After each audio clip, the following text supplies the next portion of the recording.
Today, pupunta naman kami sa registry. Today is Monday. Punta kami ng registry ngayon. Tingnan natin kung ano mga kailangan gawin namin sa pag-change ng documents namin, sa car insurances, everything na pwede namin tanungin doon. Of course, yung Alberta insurance. So, ayun. A little longer than a few minutes later. So, 1, 2, 3, 4. Nandito pa rin kami sa registry, katatapos lang. So, nagpapalit na ako ng lisensya. So, temporary papel lang yung lisensya namin ngayon.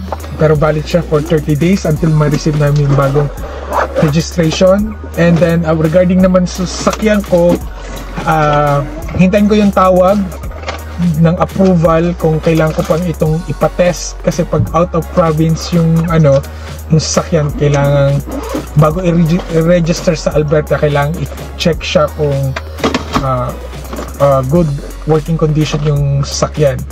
Kapag hindi na kailangan i-check, then that's the time maghahanap ako ng car insurance company para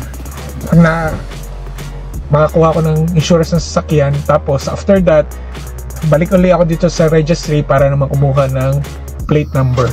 Yun. Sa ngayon, ang next naming lakad ay, we're going?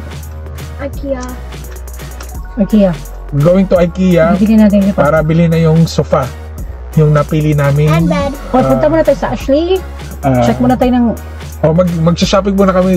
Shopping para around. Para may comparison lang. Para may comparison kami kung ano yung mas mura. Ashley or Leon, whatever.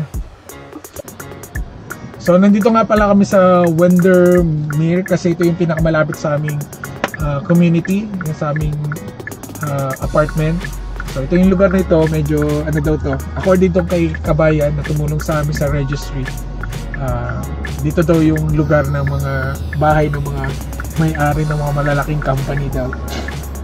Kumbaga, parang sa Pilipinas, mga Ayala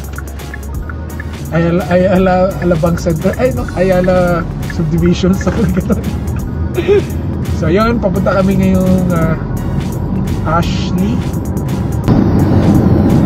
Shout out kay ate na tumulong sa amin sa registry. Nakita kami. So nagkakwentuhan kami.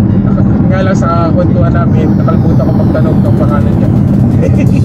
Pero isa siya parang I think head siya ng mga organization, Filipino organization sa area namin doon.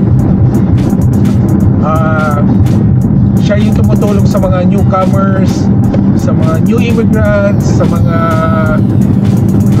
bagong lipat katulad namin from other provinces. So sila yung sumusuport. So kaya pala super approachable si ate sa amin. Tinulungan kami. Mabilis yung binayaran namin is $200, 100 each namin pagpapachange ng license. Ayun.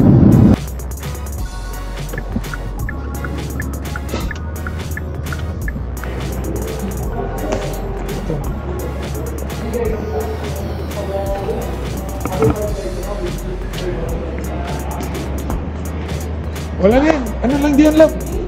Sofa.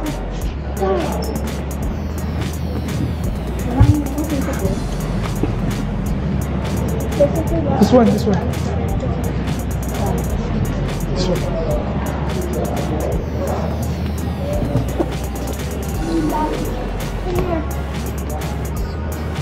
Na, sofa muna, Matilda.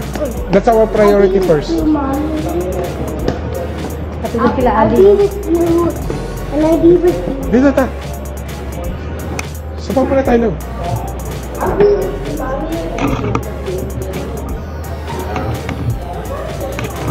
This one, 1,200.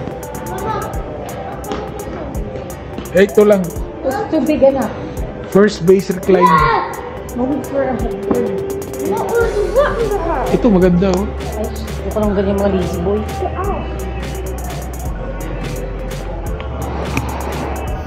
Ito, 1,800. Mahal pa rin. Wala akong makita yung matulad sa ano. Yung kasi simple lang. Balik lang naman ako. Talaga mo dito. So, yun nga, ano namin, mas okay pa rin ang IKEA, so maghanap pa kami ng alternative way. Alternative way. No, we already settled. This is just our backup. Yeah. So, we're in South Common. Kung nakikita nyo, ayan ang Banana Rep Factory Store, Thompson's, Sport Check, Walmart. Ay! Which one? Dito na yan, madadaanan natin.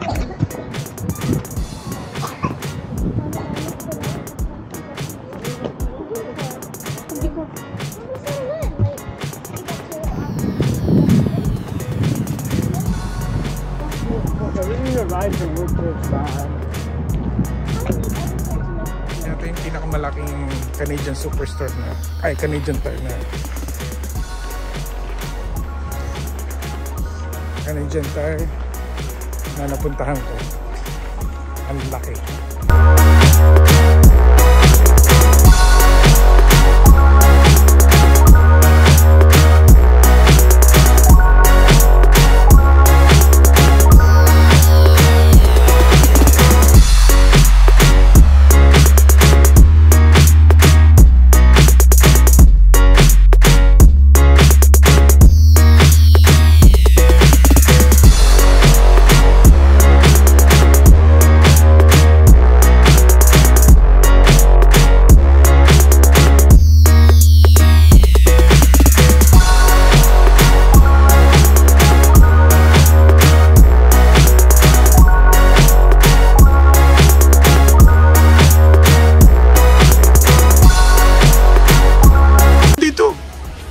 Mahal?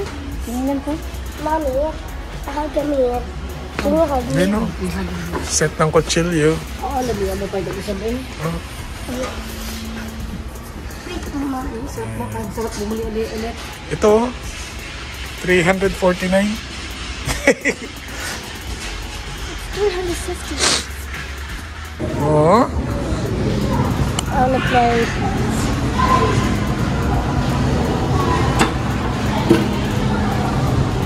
Ay, napagod kami. Dami na sikaso sa IKEA, pero medyo nagka-problema sa bangko. So, babalikan na lang namin tomorrow. And dito kami sa Seafood City para kumain ng dinner kasi ginutom na kami. And then after this, uwi na.